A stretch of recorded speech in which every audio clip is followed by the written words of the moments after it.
और अब बात करते हैं आज के मुद्दे की। दरअसल कोरोना के इस मुश्किल दौर में अगर किसी पर सबसे ज्यादा विश्वास है तो वो भगवान के बाद धरती के भगवान यानी कि डॉक्टर्स पर है।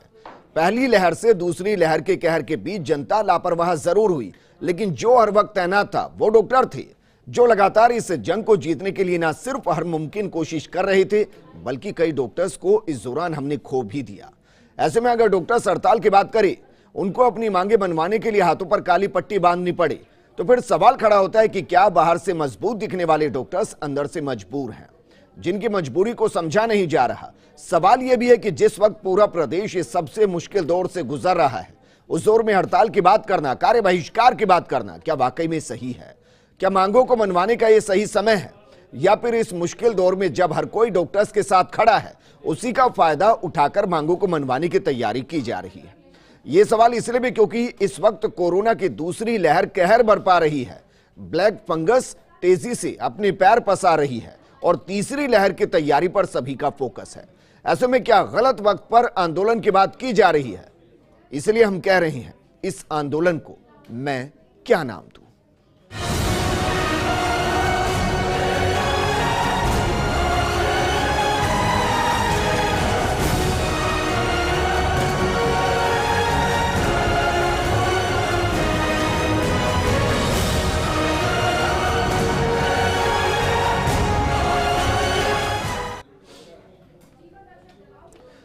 ऐसा क्यों होता है कि जो वादे कर दिए जाते हैं, जिन मांगों को मान लिया जाता है, वो भी पूरी नहीं होती और बार बार या तो हड़ताल की धमकी दी जाती है या फिर हड़ताल कर जाती है।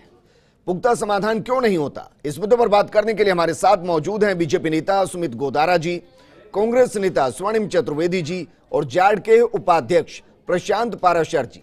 प्रशांत, आपके साथ ही मैं इस चर्चा को शुरू करना चाहूंगा। जरा बताइए, ऐसा क्या है जो मनवाना और जिसके लिए हड़ताल पर जाना इतना जरूरी कि इस मुश्किल दौर में राजस्थान की जनता को छोड़ देना?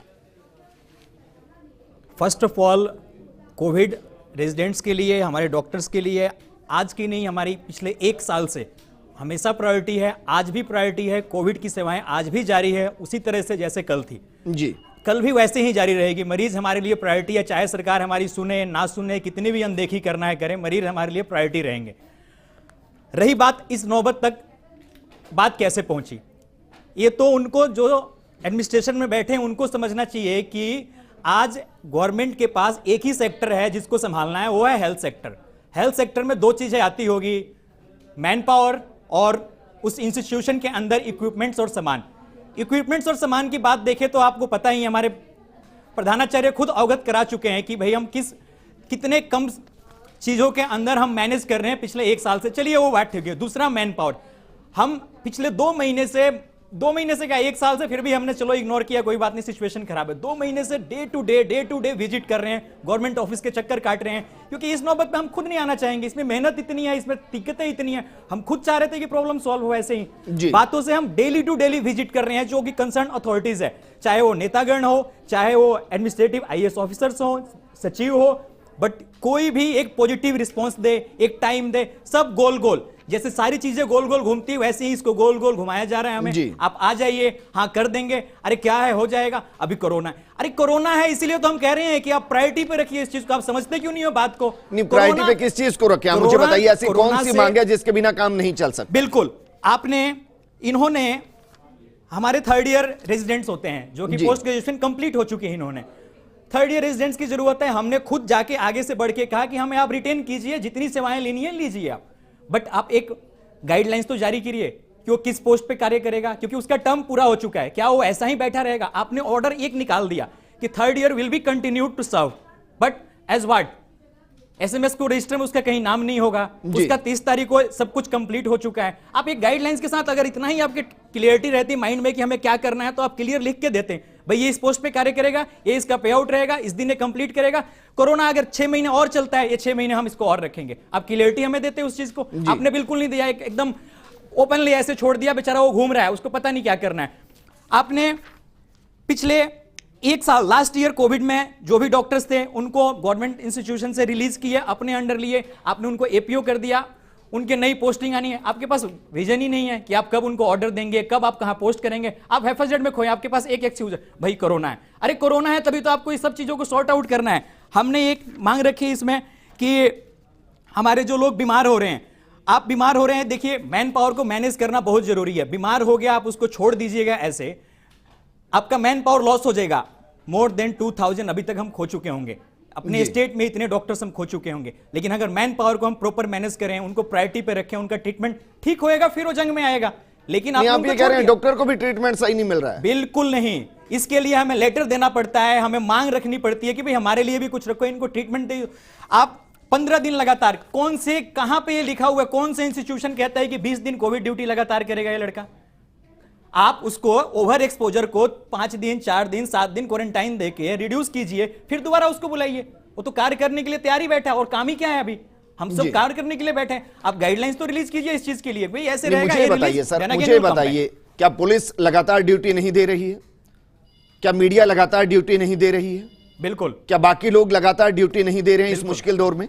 बिल्कुल। आप मुझे बताइए सर। मैंने ये नहीं कहा कि हम लगातार ड्यूटी नहीं दे रहे हैं। हमने मैं आपसे सवाल कर रहा हूं, ऐसा थोड़ी ना कि पुलिस वालों की जिंदगी नहीं गई है, मीडिया से किसी की जिंदगी नहीं, और एसेंशियल लोगों की जिंदगी नहीं गई। सर, एक की भी अगर जिंदगी जाती है तो नुकसान होता है यकीनन। एक्सपोजर फील्ड को पकड़िए, आप उस एक्सपोजर फील्ड को पकड़िए सर। ऐसे तो हर कोई रोड पे घूम रहा है, सब अप्रिशिएट कर रहे हैं सर। देखिए, आपके काम को हर कोई अप्रिशिएट कर रहा है। सवाल यह है कि जो सबसे मुश्किल दौर है उसमें आप कह रहे हैं कि आंदोलन करेंगे। बिल्कुल आंदोलन किया हमने, वैसा कुछ भी नहीं किया है सर। हमने सिर्फ गवर्नमेंट से बात रखने के लिए, करने के लिए हमने सिर्फ छोटी सी 2 घंटे की, वो भी सिर्फ नॉन कोविड, जो कि आजकल है नहीं कुछ, कोविड ड्यूटी है, मेनली इमरजेंसी है, सब कुछ चालू है। ये तो फैलाई हुई चीज है कि फिर ये क्यों हल्ला करना सर? आपको लगता है कि 2 घंटे काली पट्टी बांधने से, 2 घंटे कार्य बहिष्कार करने से बात बन जाएगी, प्रेशर बन जाएगा? प्रेशर बनाने की बात ही नहीं है सर। क्या है ये? इक्वालिटी की बात है कि सरकार आए, अब सॉल्व करे समस्या। स्वर्णिम चतुर्वेदी हमारे साथ जुड़े हैं, कांग्रेस के नेता। स्वर्णिम चतुर्वेदी, इतनी समस्याएं हैं सर, हर कोई डॉक्टर्स की तरफ देख रहा है, उनकी कुछ मांगों को मान लिया गया, बाकी पर भी बातचीत कर लीजिए। ये गुस्सा जब दिखाई देता है तो दोनों की तरफ दिखाई देगा, फिर सरकार के खिलाफ भी और फिर डॉक्टर्स के खिलाफ भी।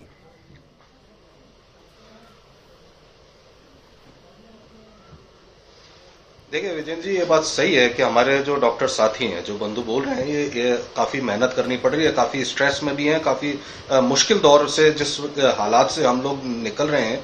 लेकिन इनकी जो तकलीफ है हम समझते हैं, सरकार समझती है, संवेदनशीलता के साथ सभी मांगों पर इनके विचार चल रहा है, और कुछ मांगे भी मानी भी गई हैं इनके। जैसे एग्जाम से संबंधित कुछ पीजी की मांग थी, तो मेरे को जो सूचना है वो मान ली गई है।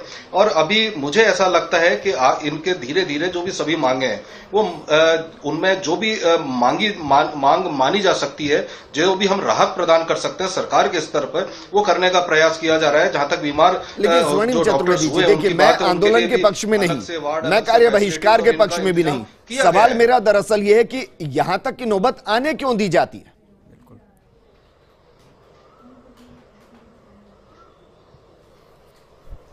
देखिए, अभी जो मुद्दा है विजयन जी, वो ये था कि यहाँ पे एक सेशन समाप्त हो रहा है, जो पीजी कोर्स कर रहे हैं हमारे यहाँ पे मेडिकल के छात्र, और नया जो भर्ती अभी हुई नहीं है क्योंकि नीट के एग्जाम हुए नहीं है। उस कारण से जब नए रेजिडेंट्स आए नहीं, और पुराने जो रेजिडेंट्स हैं उनकी ये मांग थी, और इस मांग पे काफी सरकार ने विचार भी किया कि इनके जो सेशन है वो लंबा अगर हो जाएगा तो इनको आर्थिक और एकेडमिक नुकसान हो सकता है। तो इस बारे में जहां तक मुझे जानकारी है, इस पे कोई निर्णय हो चुका है, जो ये सूचना देंगे आपको। और इस बात को लेकर के सरकार ने निश्चित रूप से सकारात्मक तरीके से विचार किया, और विचार करने के साथ इस समस्या का समाधान भी निकाला है। गई थी कि मई के अंत में एग्जाम होने, क्या उसको मान लिया गया है? पैंडेमिक की स्थिति है, अभी गवर्नमेंट से हमारी चर्चा चल रही है, हमारे जो भी मुद्दे हैं इन चीजों के लिए, और जब तक क्लियर कट नहीं हो जाता इस पे एक ऑर्डर, एक आदेश जो होता है कि क्लियरिटी से नहीं आ जाता, तब तक हम कैसे बोले। लेकिन यहाँ पे गोल गोल हमारे बात तो हुई है, ऐसा थोड़ी ना बात नहीं की है। बिल्कुल, सरकार के नुमाइंदों ने बात तो की है। बिल्कुल, हम गवर्नमेंट पे, अरे गवर्नमेंट पे भरोसा है, हमें गवर्नमेंट पे भरोसा है, गवर्नमेंट के साथ, गवर्नमेंट के अंडर काम कर रहे हैं। अब ये दो बातें नहीं चलेंगी प्रशांत। एक तरफ आप कहते हो कि गवर्नमेंट पे भरोसा है, दूसरी तरफ आप कहते हैं कि गवर्नमेंट गोल गोल घुमा रही है, मांगों को नहीं मान रही है। बिल्कुल, ये दोनों चीजें एक साथ कैसे हो सकती है? देखिए, भरोसा इसीलिए है, अगर वो बात सुने, बात करें, तभी तो सॉर्ट आउट होगी प्रॉब्लम। जी, पहले तो बात ही नहीं हो रही थी सर। हम 2 महीने से चक्कर पे चक्कर काट रहे हैं, ये नौबत आती ही नहीं। अभी हमें ये है कि पॉजिटिव है, गवर्नमेंट से बात हो रही है, हमें सॉर्ट आउट हो जाएगा तो हम तो सरकार। ठीक है, बीजेपी नेता सुमित गोधारा हमारे साथ बने हुए हैं। सुमित गोधारा जी, जिस तरीके से ये स्थिति बनी है, पहली बात तो ये कि स्थिति बननी नहीं चाहिए थी, और दूसरी बात यह कि अगर स्थिति बन गई है तो इसको तुरंत सुलझाना चाहिए। बतौर बीजेपी नेता क्या भूमिका मानूं? मैं पहले तो ये कहना चाहूंगा कि कोविड महामारी ने रेजिडेंट्स ने फ्रंटलाइन वर्कर्स के रूप में जो शानदार कार्य किया है, इसमें कोई दो राय नहीं। मानवता की मदद के लिए सबसे आगे रहे, 24 घंटे लगातार काम करें, ये आपने और हमने सबने देखा है। पर साथ में ये भी मैं कहना चाहूंगा कि पेशे की गरिमा, समय की जरूरत और मानवता की मांग के नाते इस समय हड़ताल पर रेजिडेंट्स या कार्य बहिष्कार जो उचित और जो है वो ना जाएं। ये बात सही है कि सरकार की तरफ से ढीलमूल रवैया शुरू से ही रहा है। यहाँ पे तो हम शुरू से ही कहते आ रहे हैं, चिकित्सा के प्रति सरकार की लापरवाही हर जगह रही। कई प्रदेश में इतने बुरे हाल हो रहे हैं। ये भी ये छोटा सा इश्यू, ये इनकी बात सही है कि इनके एग्जाम प्री पीजी के फाइनल पीजी के एग्जाम होने चाहिए मई में, इनको एक्सटेंड देना चाहिए आगे। मान लो 3 महीने 2 महीने 6 महीने कोरोना रहे, इनको राह तो दिखनी चाहिए रेजिडेंट्स को क्या। और ये इसलिए महत्वपूर्ण है कि जो रेजिडेंसी 3 साल का, ये जीवन में इनका फॉर्मेटिव ईयर्स है और ये आगे इनका कैरियर बनाने का किस तरह मानवता की सेवा करते हैं इसी पर निर्भर है। यदि इस समय जो इन्होंने काम किया है और सरकार इनकी बात मानवता के नाते और इनके जिस कार्य कुशलता के साथ इन्होंने कार्य कर मानवता का धर्म निभाया है, मैं को सरकार को इनको पहले दी, इनको 2 महीने क्यों भटकना पड़े, ये बात है। ये विषय इसीलिए कि स्वास्थ्य मंत्री बिल्कुल ही राजस्थान की सेवाओं की और बिल्कुल ध्यान नहीं दे रहे। मैं आपके और कितनी सेवाओं पर ध्यान दे सर, मुझे बताइए ना सुमित गोदारा जी। आप ये मानते होंगे कि राजस्थान 1 करोड़ वैक्सीनेशन लगाने वाला पहला राज्य है, 18 साल से ज्यादा लोगों को वैक्सीन लगाने वाला पहला राज्य है। बिल्कुल बिल्कुल, ये तो मानेंगे ना। और क्या करना है बताइए? तो मुझे एक बात बताओ, वैक्सीनेशन वाला सिस्टम तो अपना पूरा शुरू से ही अच्छा है, कोई आज से थोड़ी वैक्सीनेशन। आप सपनी जी, आप जिंदगी नहीं, यही तो मंत्री होंगे जिनके इर्द गिर्द ये हो रहा होगा, यही डॉक्टर्स हैं। वैक्सीन तो लगातार आ रही है, वो तो सब सेंटर तक सप्लाई जारी है, जचा के केंद्र सरकार दे रही है और लग रही है। और ये भारत में नई चीज नहीं है। मुझे तो आज भी बताता है 1960-70 के दशक में वो चेचक की और वो आती गाँव में जाकर उस टाइम सड़क होती उस टाइम भी लगाते थे। वैक्सीनेशन में तो पूरा भारत का नाम है और इन चिकित्सकों के भरोसे, इन नर्सिंग स्टाफ के भरोसे अपना नाम है। इसमें राज्य सरकार का क्या रोल हो गया वैक्सीनेशन में? पूरे वर्ल्ड में वैक्सीनेशन। अच्छा, आप ये कह रहे हैं कि गुजरात से ज्यादा वैक्सीन यहाँ लग जाए, मध्य प्रदेश से ज्यादा वैक्सीन लग जाए, इसमें कोई उपलब्धि नहीं है?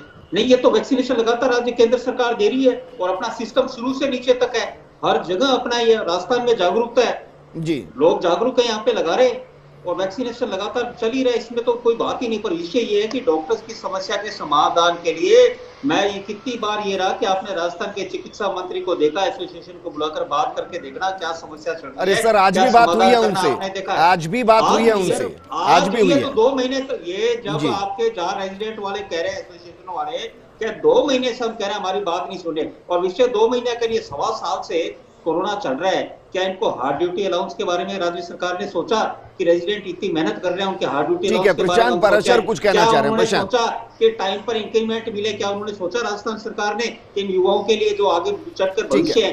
ठीक है, वापस मैं आपके पास आऊंगा सुमित जी, वापस मैं आपके पास आऊंगा। प्रशांत, देखिए, बात सुनी जा रही है, हम ये नहीं कह रहे बात नहीं सुनी जा रही है, लेकिन प्रायोरिटी क्या है? प्रायोरिटी इस नौबत पर हम तो इस उम्मीद में थे कि ये तो आप भी मानेंगे प्रायोरिटी तो अभी कोविड को कंट्रोल करना होगा। बस तो कोविड को मैनेज करने के लिए जो फ्रंट लाइन पे खड़ा है, क्या उसके पास आकर टाइम टू टाइम जो भी लीडर है, आप एक लीडर है, क्या आप अपने आर्मी से बार बार रिव्यू सिस्टम से, फीडबैक सिस्टम से उसका हर चीज क्या चल रहा है क्या कंट्रोल नहीं करिएगा? हमें क्यों बार बार, मैं बता रहा हूं जो चीज कह रहे हैं कि 2 महीने मेरे को चक्कर काटने पड़ रहे हैं इस चीज के लिए, तो ये तो आनी नहीं थी इस पॉइंट पे बात। आज एक चीज बताइए, मैं पूछना चाहूंगा जो भी महामहिम जो भी लोग हैं कि हार्ड अलायंस, चलिए हमें कुछ नहीं, सब छोड़िए, आप पॉइंट बात चढ़िए। एक रेजिडेंट इंटर्न डॉक्टर, मुझे तो 2 मांगे आप बता दीजिए जो इतनी जरूरी है कि उसके लिए अगर नहीं मांगा गया तो आंदोलन करना पड़ जाएगा इस मुश्किल दौर में भी। आंदोलन की हम बोल रहे हैं, कोविड सेवाएं जारी रहेगी, इमरजेंसी सेवाएं जारी रहेगी। इस चीज को ना फैलाया जाए कि रेजिडेंट वैसा कुछ कर रहे हैं, बिल्कुल भी नहीं, हम बिल्कुल इसके खिलाफ हैं। कार्य हमेशा जारी रहेगा, तो ये चीज बिल्कुल ही नहीं चलनी चाहिए। एक रेजिडेंट होता है, हमने स्टाइपेंड था, हमने ये कभी नहीं बोला कि इसको हाइक करना है, हमने क्या बोला? इक्वलिटी। हमने क्या बोला था? सर आप कंपेयर कर लीजिएगा, आप 2 महीने बहुत पहले देख लीजिएगा आपके हिसाब से, क्योंकि प्रेशर नहीं, हम कुछ चाहते ही नहीं इसमें। आप मैं इनसे खुद पूछना चाहूंगा जो भी गवर्नमेंट में है इन लोगों से, एक MBBS किया हुआ लड़का कितनी एक मानदेय होनी चाहिए? एक खुद बताएं। नरेगा को भी ध्यान रखिएगा, नरेगा में कितनी दी जाती है? आप खुद बताएं कितना रहना चाहिए और कितना मिल रहा है। अगर आपको नॉलेज बता दीजिए ना सर, कितना मिल रहा है और कितना चाहिए? 235 रुपए पर दिन के, नरेगा में भी 300 रुपए मिलता है। एक इंटर्न को 235 रुपए दिए जाते हैं। सरकार अखबार में फोटो तक ले लेती है 8 महीने पहले हमने कर दिखाया, क्या मिला? कुछ मिला? ये फेलियर किसका है? Criticise everyone. डेमोक्रेसी में जो भी आप तो मुझे, मैं ये कह रहा हूं, अभी आप मुझे वो मांगे बताइए जिनको मानना सरकार के लिए जरूरी है। बिल्कुल, रेजिडेंट्स के साहस के लिए, उत्साहवर्धन के लिए, एक इक्वेलिटी, जैसे सारे रेजिडेंट हर राज्य में कार्य कर रहे हैं, जो उनको दिया जा रहा है, जैसे उनकी सुविधाएं दी जा रही है, जितना भी बेशक हम नहीं, अगर खराब तो खराब, सही तो सही, जो उनको दिया जाए, राजस्थान भी वैसा करे। और बाकी जगह एग्जाम हो रहे हैं, हमारे भी एग्जाम हो, जो मानदेय बाकी जगह है वो हमारे भी हो, क्योंकि सर हम भी कुछ अलग नई चीज थोड़ी ला रहे हैं, कोई नई चीज थोड़ी ला रहे हैं। सारे जो भी 4000 बाकी सभी राज्यों के अंदर एग्जाम हो रहे हैं, बाकी तभी तो हम कुछ भी नया नहीं रख रहे हैं। हमें स्टाइपेंड हो, हमें क्वारंटाइन हो, हमें एग्जाम की डेट हो, उसके बाद एसआरशिप हो, हम सारी चीजें दूसरे जो राज्य में हो रहा है वही मांग रहे हैं। हम भी भारत के ही हैं, तो जो स्वर्णिम चतुर्वेदी जी, दूसरे राज्य में जो बाकी राज्यों में हो रहा है यहाँ होने में क्या दिक्कत है? बस हम ये पूछते हैं कि इक्वालिटी। स्वर्णिम जी देखिए, मुझे विजेंद्र जी, मुझे ऐसा लगता है कि जो बाकी राज्यों में स्थितियां हैं उससे बेहतर स्थितियों में हमारे यहाँ पे डॉक्टर्स काम कर रहे हैं, कार्य कर रहे हैं, और ये बात हमारे साथी भी मानेंगे। और निश्चित रूप से हमारे फिर तो मांगों को मानना आसान होना चाहिए। अगर स्थिति बेहतर है तो कार्य तो कर ही रहे हैं, इनका बेहतरीन भविष्य। सवा साल में सर कुछ नहीं कहा होगा आपने, एक न्यूज में कुछ बाइट तक नहीं देखा होगा। खुद कह रहा हूं आपसे कि जो एग्जाम से रिलेटेड इनकी मांग है, उस मांग पे सहानुभूति पूर्वक विचार किया जाकर सरकार अभी निर्णय जारी करेगी। निश्चित रूप से आपका सकारात्मक है, मुझे मालूम है, और ये तय बात है कि हमारे जो साथी हैं इनकी जो भी मांग थी जायज रहेंगी, और ये संतुष्ट होकर के ये मानेंगे कि राजस्थान सरकार जो है सहानुभूति पूर्वक इनके या सभी स्थितियों में, आज तो कोरोना महामारी की स्थिति है, लेकिन सभी स्थितियों में हमने हमारे साथियों के साथ जो डॉक्टर्स हैं, हमारे रेजिडेंट्स हैं, हमारे और अन्य स्टूडेंट्स हैं, इन सबकी मांगों को सहानुभूति पूर्वक माना है, जो मानने योग्य है, और नहीं जो मांग मानी जा सकती है उस पर कन्विंस किए। हम ट्रांसपेरेंसी के साथ काम करते हैं। हमारा ऐसा नहीं है कि हम किसी को क्रिटिसाइज कर रहे हैं, हम मानते हैं कि आपने बहुत ही दुरूह समय में मुझे प्रोग्राम को क्लोज करना है, काम किया। स्वर्णिम अंतिम कमेंट मैं आपसे चाहता हूं, माने कि आज ये समाधान हो जाएगा और कोई समस्या नहीं होगी?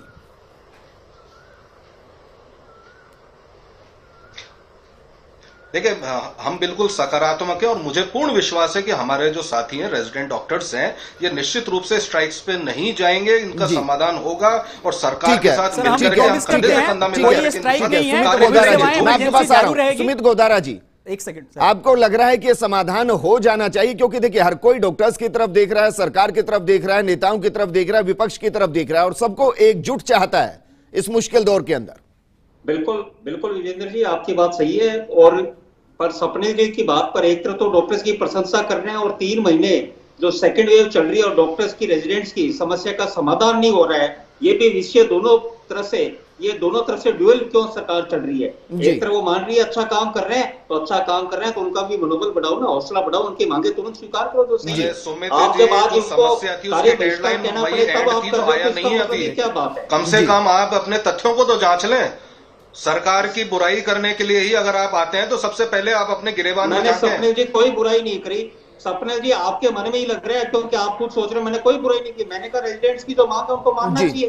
ठीक है, ठीक है प्रशांत, अंतिम कमेंट मैं आपसे चाहूंगा और मैं पॉजिटिव कमेंट चाहूंगा। ठीक है प्रशांत, सबसे पहले तो आप ये कह के जाइए चैनल पर कि स्थिति कुछ भी हो, मांगे मानी जाए या ना मानी जाए, आंदोलन नहीं होगा, हड़ताल नहीं होगी, इस मुश्किल दौर में जनता को अकेला नहीं छोड़ा जाएगा। आप ये कहिए पहले। रेजिडेंट और इंटर्न सभी की तरफ से, पब्लिक को, सभी को ये कहना चाहूंगा, कोरोना की सेवा, इमरजेंसी सेवाएं सभी चालू रहेगी। मेरा पक्ष विपक्ष दोनों से आग्रह है। देखिए सभी डॉक्टर्स आप खुद अप्रिशिएट कर रहे हैं, हमने पिछले 1 साल में कुछ नहीं किया, हम कुछ नया नहीं मांग रहे हैं। जो भी बाकी राज्यों में है, जो भी मिल रहा है रेजिडेंट्स को, एक जो, क्योंकि सब सामान्य है, सब भारत के, जो मानदेय, जो हार्ड ड्यूटी अलाउंस की बात हो रही है, आप देना चाहें नहीं, जो आप कंपेयर कर लीजिए, खुद सब कुछ आपके ऊपर है सर जी। आप कंपेयर कर लीजिए, 3rd ईयर के एग्जाम्स आप कंपेयर कर लीजिए, हो रहे हैं, आप लीजिए, एसआरशिप कंटिन्यू, आप एज अ, अब बाकी चीजों हम छेड़ेंगे नहीं सर, वो तो बातें हो जाएंगी, वो बातें हो रही होंगी और हो भी जाएंगी। मैं कह रहा हूं ये कहिए कि हड़ताल नहीं करेंगे किसी भी सूरत में। बिल्कुल बिल्कुल, हम सारी सेवाएं जारी रहेगी, सरकार का रुख साफ रहना चाहिए और क्लियरिटी रहना चाहिए, हम तालमेल के साथ आगे बढ़ना चाहते हैं। शुक्रिया प्रशांत हमारे साथ जुड़ने के लिए। स्वर्णिम आपका भी शुक्रिया और सुमित गोदारा जी आपका भी शुक्रिया। देखिए प्रोग्राम का मकसद सिर्फ इतना था कि बातचीत हो और ये पता चले कि किसकी क्या समस्या है, लेकिन हाँ ये हम उम्मीद करेंगे कि रेजिडेंट डॉक्टर जिनके लिए सम्मान बीते 1 साल में तेजी से बढ़ा है, वो हड़ताल के जरिए कम ना हो और किसी भी सूरत में हड़ताल तक ये स्थिति ना पहुंचे। नमस्कार।